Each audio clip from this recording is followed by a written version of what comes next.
I walk through the shadow of death left to fear. This is a journey through the halls of hell. Yes people, what is good? I am BA and today I want to talk about the Jean-Claude Van Damme classic Kickboxer. Now as a child I was always attracted to anything I could get my hands on martial art related. One of my first memories is being sat in front of the television watching Bruce Lee's Enter the Dragon when I was about 5 years old. I loved the Teenage Mutant Ninja Turtles, I loved the Power Rangers, I love Van Damme, I love Seagal, specifically martial arts action. Not just action, but action which incorporated martial arts styles. And it's kind of a tragedy to me that when people think of the Van Damme quintessential 80s classic, they think Bloodsport, because to me, Kickboxer is a superior film in almost every way, except it lacks the sort of cheesiness which people fondly remember Bloodsport with. I feel like it's a classier retelling of a similar story, and also Bloodsport is based in complete bullshit fiction. It was a man called Frank Dux told everybody he competed in a 300 round kumite, a secret martial art tournament. By the way, somebody did the math, and in order for there to be 300 rounds in a knockout tournament, there would have had to have been something like 50 billion participants. So it's nice that all those people kept the secret of this underground fighting tournament to themselves, because heaven forbid if the rest of the world found out about it. But anyway, Frank Dux sold his bullshit story to Hollywood and they made Bloodsport from it.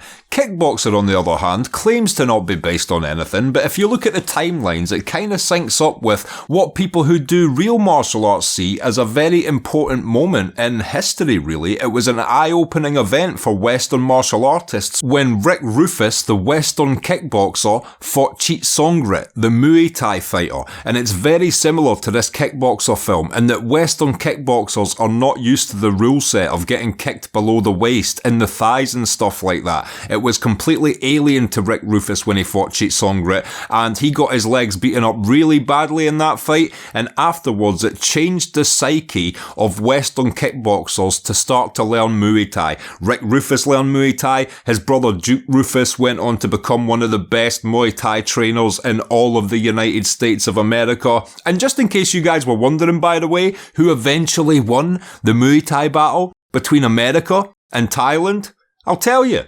Holland. Yeah, Holland stepped up in the 2000s and invented something called Dutch Muay Thai, which incorporated Mike Tyson-like power boxing with hooks and uppercuts, which all ended with power roundhouse kicks. And they went on to dominate the heavyweight division of Muay Thai between like 1996 and 2015. So yeah, the Dutch won Muay Thai in the end. Who'd have thought? How's your country gonna have weed, legal prostitution, and the best kickboxers? That seems a bit unfair on the cool scale. So anyway, I see Kickboxer as a very loose retelling of the Rick Rufus versus Cheat Songrit story. It's about an arrogant American kickboxing champion taking on an exhibition bout against some Thai fighter, and he knows nothing about Muay Thai, and he proceeds to get absolutely destroyed by the Thai boxer and left in a wheelchair, which causes his brother, Jean-Claude Van Damme, to train in Muay Thai in order to challenge this Thai boxing champion and avenge his brother.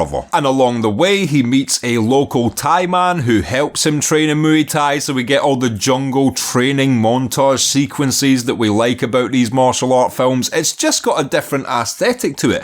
Genuinely, some of the backgrounds in this film, I believe, are the backgrounds which influenced Sagat's fighting stage in the video game Street Fighter. There's just some beautiful jungle mixed with temple and religious ruin kind of stuff going on in the background of some of the shots, and it makes it look beautiful. And shout out to the villain of this movie as well, Tong Po. I think it's one of the most classic villain reveals of all time when we see Van Damme slowly walking into Tong Po's locker room before his brother has to fight him, and he's just practicing roundhouse kicks to a concrete pillar and taking bits of the concrete off of each kick. Just an ominous way to introduce your antagonist for the movie. And the character of Tong Po is a great antagonist in this movie. The other reason I think it's superior to Bloodsport is the actual fight scenes are less cheesy. They were clearly trying to make it more look like a real in-ring fight. Now, obviously, you can't do that in Hollywood, but even the opening scene, when you see two guys fighting in the ring, the choreography is actually probably more realistic from the opening scene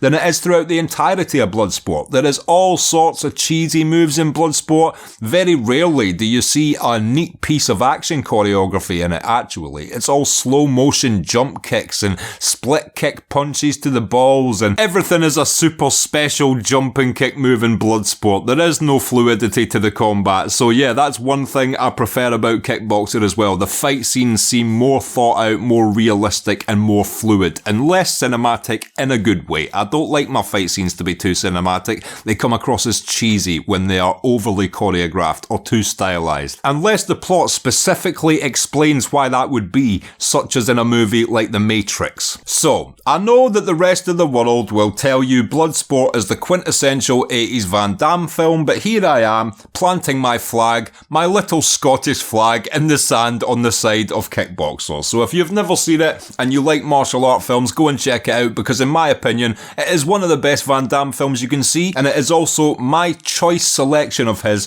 from the 80s, which was when he was at his peak. And that has been my review of Kickboxer. If you've liked this review, like, subscribe, comment down below, come over to the Patreon, sign up and help support me personally. Until next time, I've been BA, peace.